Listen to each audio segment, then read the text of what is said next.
Mesdames et messieurs, ici Chage et on se retrouve aujourd'hui sur la chaîne Série Chage le Phénix pour les spoils de One Piece, le résumé du chapitre, et on va s'arrêter là, bien sûr, pas sur les détails en entier, puisque bien entendu je garde du contenu pour la review, pour parler de tout ça, donc n'hésitez pas à faire des petites blagues. Donc le titre du chapitre ce sera l'aventure au pays de la science, bien sûr petit like à chaque fois pour soutenir, et donc Bonnie va révéler que son père est Kuma et a été transformé en arme par Vegapunk, et déjà ça c'est une information qui est assez grosse, hein, quelque chose d'assez énorme, parce que c'est vrai que la théorie qui circulait le plus en ce moment, c'était que Bonnie était la mère de Kuma. Et bien entendu, ça s'est révélé faux. Voilà.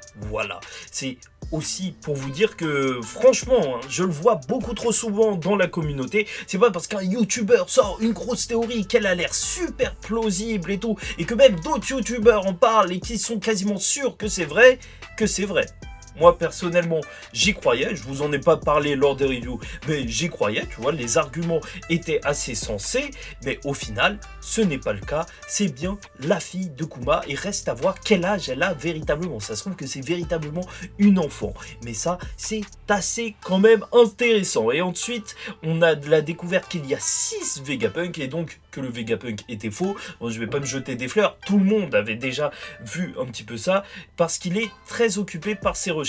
Très intéressant, ça veut dire que peut-être ses recherches continuent au-delà des séraphins, peut-être qu'il y a autre chose. C'est quand même un gros truc en fait, découvrir quel serait l'objectif en fait même scientifique de Vegapunk, c'est quelque chose qui est assez gros. Des agents du CP0 viennent tuer Vegapunk, ils ont un séraphin, Kuma avec eux, voilà, je vous montre vite fait les images qu'il y a, on a un Kuma, Kaku et tout, non, il y a tout le monde, Lucci, donc ça risque d'être une folie. Après, concernant le design de cet autre Vegapunk, le numéro 6, bah, on dirait que c'est un Vegapunk qui est un petit peu inspiré de la vibe Astro Boy et tout.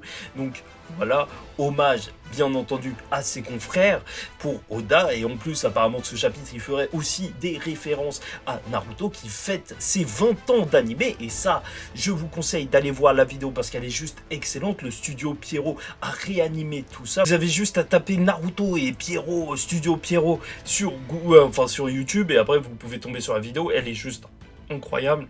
Ça a été réanimé, c'est juste magnifique. Mais là, n'est pas le sujet de la vidéo, c'est pas du tout le sujet. Mais c'était juste pour vous encourager à aller voir ça, parce que franchement, c'est une masterclass qu'ils ont fait. Et donc, ça fait plaisir de voir que Oda et Kishimoto sont toujours, tu vois, de grands amis. Je te rappellerai qu'à la fin de Naruto, il y a eu justement cette cover de One Piece où il y a eu un ami avec une robe de l'Akatsuki.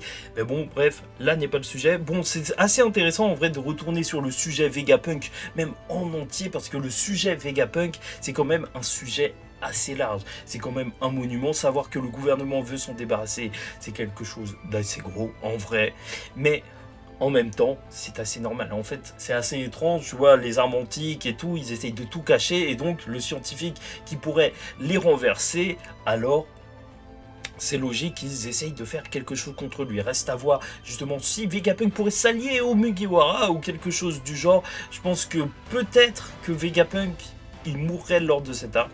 Je pense que pour l'instant en fait c'est ce que j'ai en tête, vu que on a eu quand même la défaite de Kaido, de Big Mom. En fait tout ce qui est de l'ordre de l'ancien en fait est tombé dans One Piece, c'est vraiment la place laissée à la nouvelle ère, et voilà.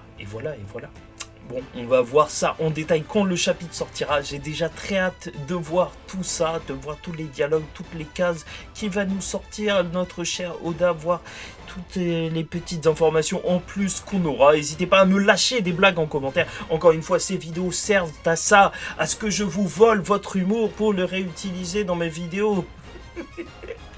Donc n'hésitez pas, likez ou dislikez la vidéo si ça ne vous a pas plu, commentez, donnez-moi votre avis en commentaire, et les blagues surtout, et abonnez-vous si vous n'êtes pas abonné. En attendant la suite, je vous dis ciao tout le monde, faites très attention à vous et surtout paix sur vous.